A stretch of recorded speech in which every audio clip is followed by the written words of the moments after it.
Dans l'assemblée des saints, assoiffé je me tiens, que ton onction descende sur moi. Conscient que mon destin est dans le creux de ta main, que ton onction descende sur moi. Je suis disposé, assoiffé, que ton onction descende sur moi. Je suis disposé, assoiffé, que ton onction descende sur moi.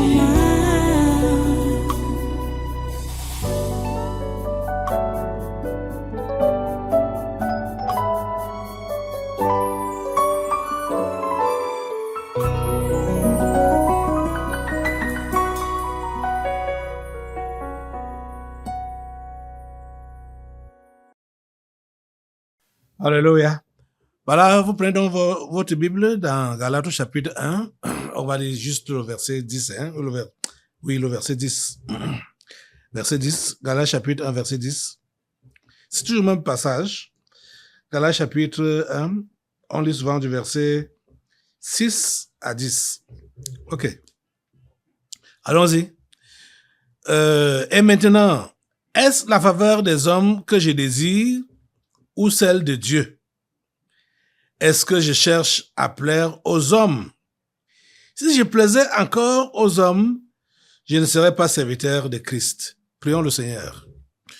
Dieu Tout-Puissant, nous te remercions pour ta parole et nous te prions, Père Saint, que tu disposes nos cœurs à la recevoir favorablement et donne-nous la grâce de pouvoir la concrétiser par la pratique, que nous puissions la mettre en pratique, Seigneur. Tu nous as promis le succès par la mise en pratique de ta parole. Merci de nous aider.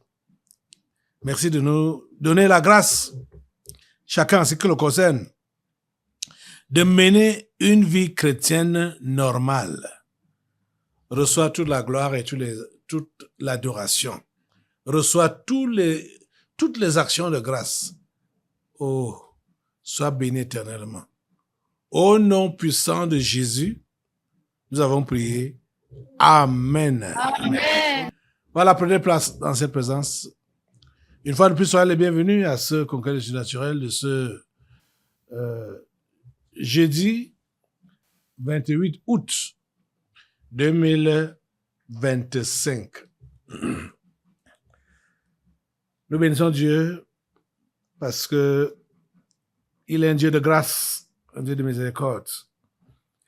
Il nous écoute, il écoute nos prières et il nous instruit dans ses voies.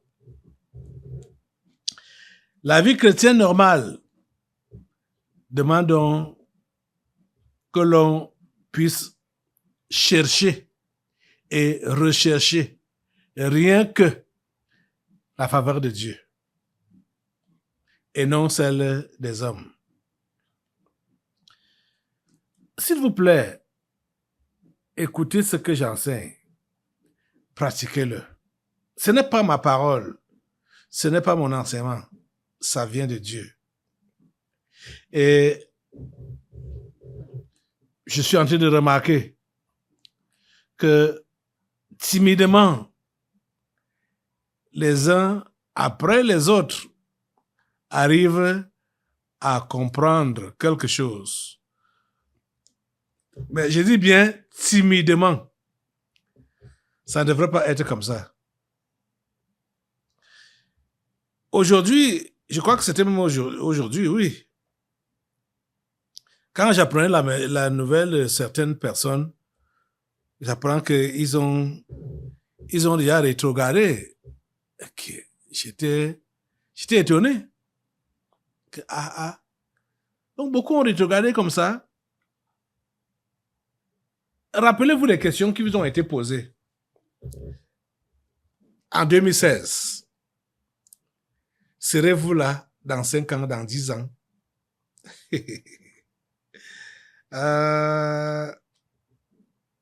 Écoutez, Quand vous dites que vous croyez en Christ, vous faites, c'est-à-dire, un temps dans la foi, venant à l'église, apparaissant même zélé. Mais je peux vous dire qu'il y a des gens qui ont rétrogradé, ou qui rétrogradent, ou qui sont froids. Et franchement parlant, ça ne m'étonne pas. Ça ne m'étonne pas. Parce que même comme je prie pour tout le monde, mais il y a certains, je sais que c'est juste une question de temps pour que celui-là rentre dans son monde réel. Parce que plusieurs parmi vous là, vous n'êtes pas convertis. Vous n'êtes pas encore nés de nouveau. Plusieurs. Vous savez, ce que je dis là, Paul l'a dit aux gens de son époque. Il dit que je le dis, et à votre honte, que plusieurs ne connaissent pas Dieu. Plusieurs ne connaissent pas Dieu. Peu importe le temps que tu as passé à l'église, peu importe les sensations que tu avais eues quand tu as dit que tu te convertissais, plusieurs ne connaissent pas Dieu.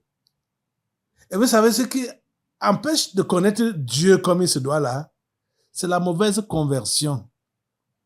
C'est la mauvaise conversion. C'est pourquoi je vous enseigne sur la vie chrétienne normale. Comment ça doit se passer normalement? Comment ça doit se passer normalement dans la chrétienté? C'est ça que je veux que vous compreniez. Vous voyez? Donc, quand vous êtes là, vous dites que vous avez cru et vous cherchez la faveur des hommes. Vous n'êtes pas là pour Dieu. Hein? Il y a des gens ici, des gens qui venaient ici. Ils prétendaient qu'ils se convertissaient, qu'ils voulaient donner leur vie à Jésus. Mais c'était même déjà révélé qu'ils n'étaient pas là pour Jésus, mais ils étaient là pour chercher des aides. C'est ce genre de personnes, quand il va donc partir, il va dire oh, dans l'église là, on n'aide pas les gens. C'est comme ça qu'ils vont dire. On n'aide pas les gens. Parce que celui-là est venu ici pour chercher de l'aide, pour chercher du soutien. On n'aide pas les gens. Toi, tu as donc aidé qui? Tu as aidé qui? Les amis, vous devez comprendre que la vie chrétienne que vous devez mener, vous devez la mener pour ne plaire qu'à Dieu, le Dieu du ciel. De façon que vous vivez votre vie chrétienne avec tout l'engagement dans n'importe quelle circonstance. Ce qui fait que s'il arrive que vous ne soyez même plus physiquement ici, au tabernacle de la liberté, vous allez garder la même allure, le même élan, le même zèle. C'est comme ça. On ne se convertit pas pour demeurer seulement chrétien, étant à Yaoundé, venant au tabernacle de la liberté, ici à Montéjouvence. Non. C'est pas comme ça. On se convertit pour être à l'image de Christ et être son témoin partout où il va nous envoyer. On est prêt à être son témoin. Donc, soyez capable de pouvoir défendre votre chrétienté partout où vous êtes. Partout où vous êtes. Vous comprenez? C'est la raison pour laquelle vous ne devez chercher que la faveur de Dieu et non celle des hommes. Les hommes vont vous décevoir, ça c'est clair. Les hommes vont vous décevoir. Mais comprenez que Dieu ne pourra jamais vous décevoir.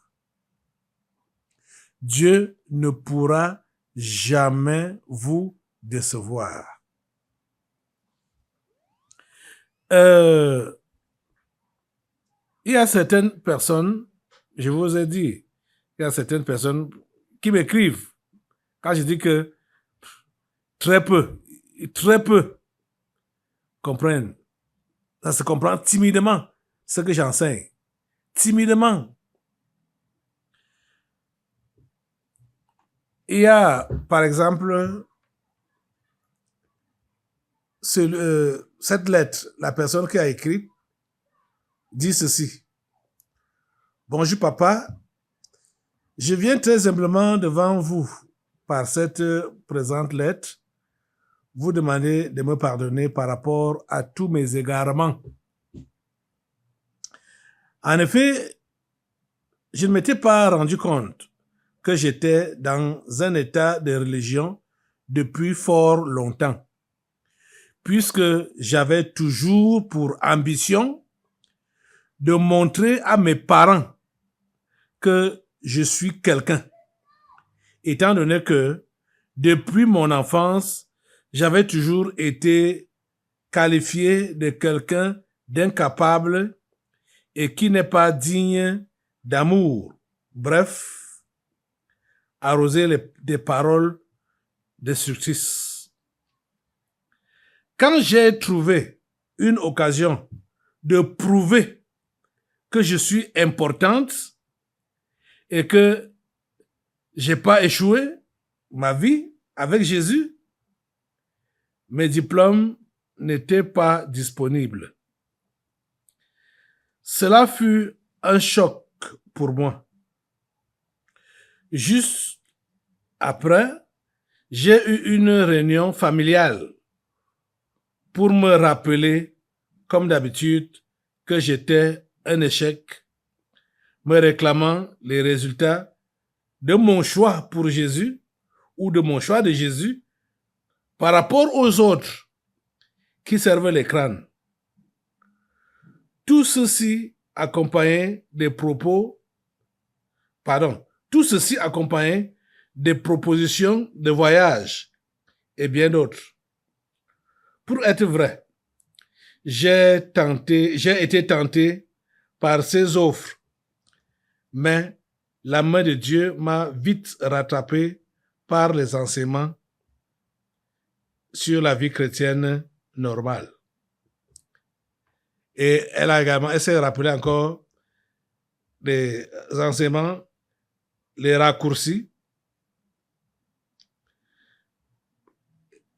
Une citation d'enseignement sur les raccourcis où j'ai enseigné en disant « Prendre les raccourcis, c'est décider de ne pas arriver avec Dieu à destination. » Donc tous ceux-là qui empruntent les raccourcis, ils ont décidé de ne pas arriver à destination avec Dieu. Entre autres, bon gré, mal gré, il faut s'accrocher au Seigneur Jésus-Christ. Et aussi, mon esprit n'était pas en paix, jusqu'à ce que je mette fin à toutes ces propositions et que je prenne un temps de retraite. Et c'est là que j'ai compris que j'étais religieuse. Que je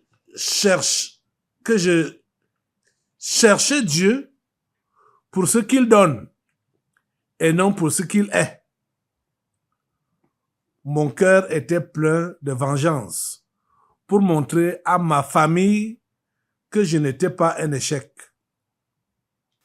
Voilà, c'est malheureux pour moi, car j'ai été travaillé à refuser l'évangile inconsciemment par mes désirs et par ma mentalité. J'ai demandé au Seigneur de me pardonner et je lui ai abandonné le total contrôle de ma vie. Je lui ai dit que j'ai compris et que je lâche prise sur ma vie et qu'il m'aide vraiment à lui être obéissant. Je lâche prise sur ma vie. Ça veut dire quoi? Elle s'était agrippée sur sa vie. Elle s'était agrippée sur sa vie. Les amis, voilà, plusieurs parmi vous, vous êtes comme ça. Hein. Je me rappelle qu'on a interpellé un jeune homme ici. Ça devait être le fils de Tantan. Ça allait toujours dans la même direction. Oui, dans la direction de ce que celle-ci a écrit là. Tu crois, pourquoi? Tu cherches la faveur de qui? Tu es en compétition avec qui? Les amis, si vous ne comprenez pas que sur cette terre, vous n'êtes qu'un singleton devant Dieu, vous n'allez pas prospérer dans votre foi chrétienne. Parce que il faut que vous puissiez vous rappeler des paroles de Job. Il a dit, nu, je suis né, nu, je vais rentrer au sein de la terre. On est venu sur cette terre étant seul et nu, sans habit, sans rien. Ce n'est pas quand ces choses-là vont nous quitter ou nous manquer qu'on dira que on ne vit plus.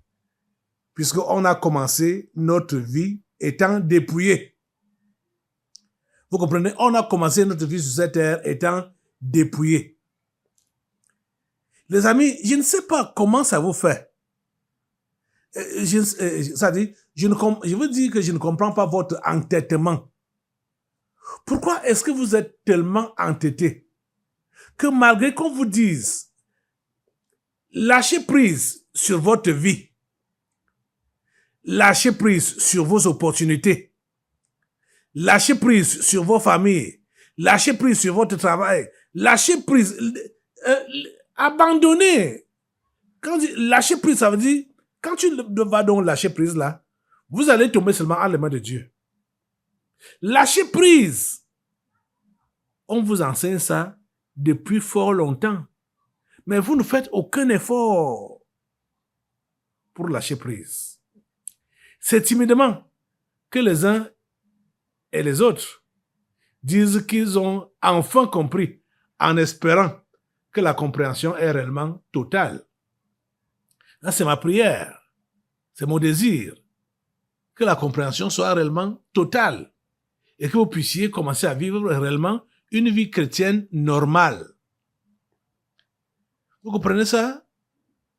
Écoutez les amis, vous avez souvent eu à raisonner qu'on n'est plus dans le même temps que les gens de la Bible. Parce que quand on va vous donner les exemples bibliques, vous allez dire que les choses n'étaient pas comme à notre époque. Nous sommes dans quelle époque? Donc nous sommes dans l'époque où Dieu a perdu le contrôle de l'univers? Non. Au contraire. En ces temps-ci, Dieu est en train de prouver qu'il a le plein contrôle de l'univers. Parce que la sagesse a augmenté. Et comme la sagesse a augmenté, vous avez suivi, vous avez vu tout à l'heure là, comme les Chinois ont fabriqué un utérus artificiel qui garde l'enfant et fait grandir l'enfant pendant 9 mois. Et l'enfant sort 9 mois après. Il y a même d'autres vidéos là. Peut-être ce dimanche, je pourrais vous montrer ça. La plupart des choses, des innovations qui se font là, ce n'est pas des choses nouvelles. C'est des choses anciennes. Puisque Dieu avait déjà prévu que ça devait être comme ça. Même ce qu'on vit aujourd'hui, parlant du climat, tout ça là, ce sont les anges déchus qui sont à l'origine. Puisque, que ce soit les forte pluie, que ce soit la sécheresse, que ce soit n'importe quoi. Les éléments de la nature, le diable et ses démons sont capables de les manipuler. Mais comprenez que celui qui a créé la nature est plus fort que le diable et ses anges. Dieu est plus fort que le diable et ses démons. C'est pourquoi c'est à lui que vous devez entièrement faire confiance. Abandonnez-vous entre ses mains. Pourquoi est-ce que vous allez vous appuyer sur un bras de chair? Pourquoi vous appuyez sur un bras de chair? Alors que la main du Dieu Tout-Puissant, le bras de l'Esprit est à votre disposition. Il se propose à vous soutenir. Il se propose à vous aider. Il se propose à vous faire surmonter ces épreuves ou ces défis que vous rencontrez au quotidien. Il se propose à vous aider. Les amis, ne cherchez pas la faveur des hommes. Ne désirez pas la faveur des hommes. Non. Ne désirez pas votre propre faveur. Ne désirez pas ce qui vous met à l'aise. Vous devez désirer à faire la volonté de Dieu. Même si cela vous rend mal à l'aise au milieu de vos camarades ou bien au milieu de votre famille charnelle, au milieu de vos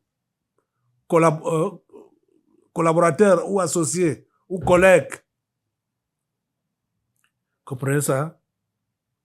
Et maintenant, est-ce la faveur des hommes que je désire ou celle de Dieu?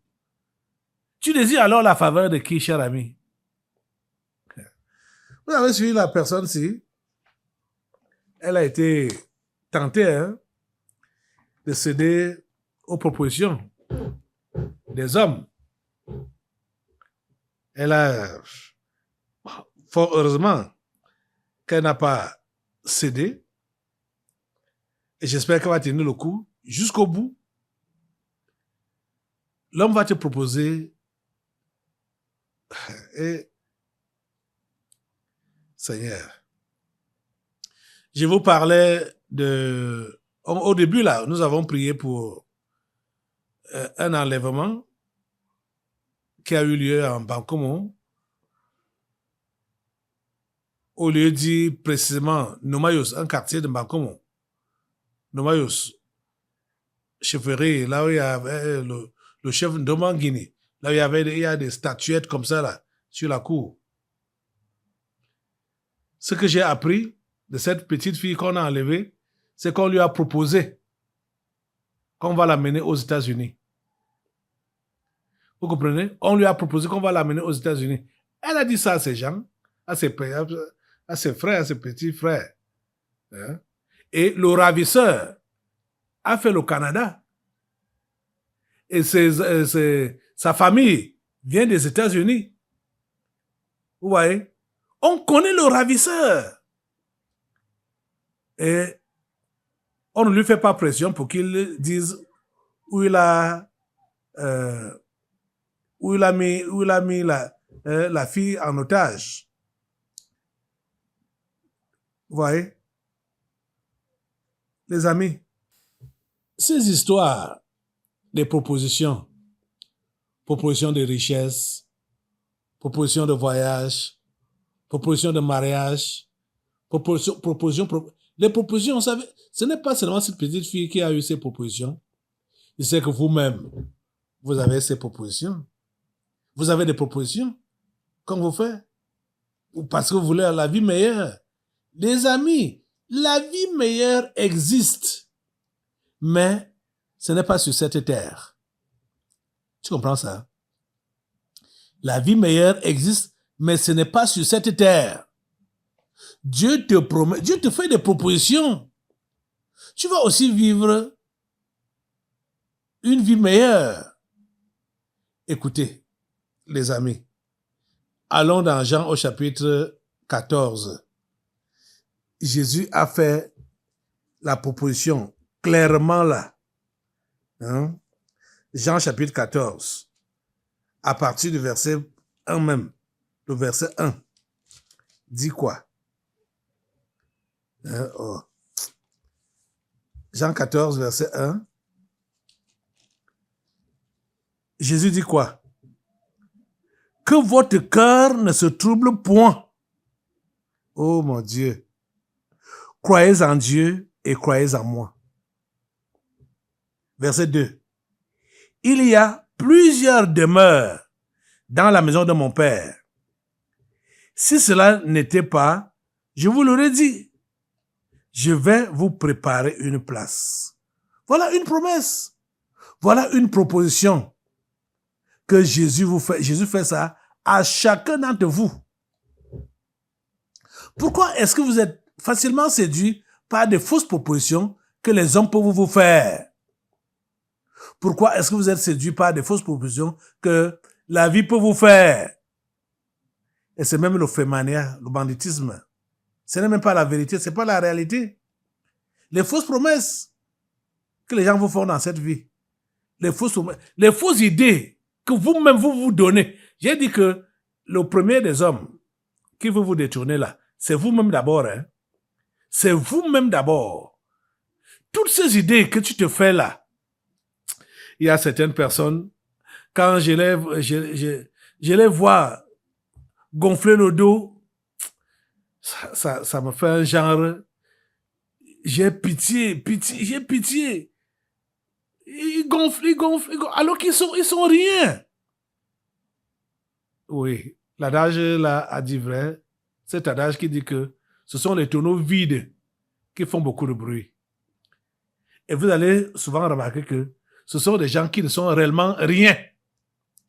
Rien. Ce sont eux qui gonflent, qui font beaucoup de bruit autour d'eux. Les tonneaux vides. Les tonneaux vides. Ils sont rien. Ils font du bruit.